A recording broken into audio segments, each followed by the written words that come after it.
slave, patrician and plebeian, lord and serf, guildmaster and journeyman, in a word, oppressor and oppressed, stood in constant opposition to one another, carried on an uninterrupted, now hidden, now open fight, a fight that each time ended either in a revolutionary reconstitution of society at large or in the common ruin of the contending classes.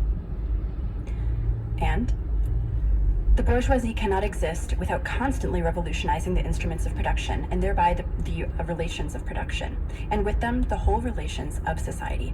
Conservation of the old modes of production in unaltered form was, on the contrary, the first condition of existence for all earlier industrial classes. Constant revolutionizing of production, uninterrupted disturbance of all social conditions, everlasting uncertainty and agitation distinguish the bourgeois epoch from all earlier ones. All fixed, fast-frozen relations, with their train of ancient and venerable prejudices and opinions, are swept away. All new-formed ones become antiquated before they can ossify. All that is solid melts into air.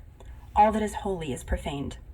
And man is at last compelled to face, with sober senses, his real conditions of life and his relations with his kind.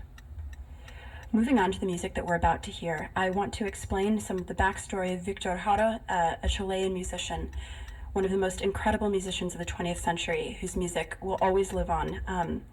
Now, he grew up a member of the working class in Chile and was famous for creating music that would be used, for example, by the socialist campaign of Allende. He's actually the author of Allende's campaign song, Venceremos, and don't worry, we're going to play that for you later.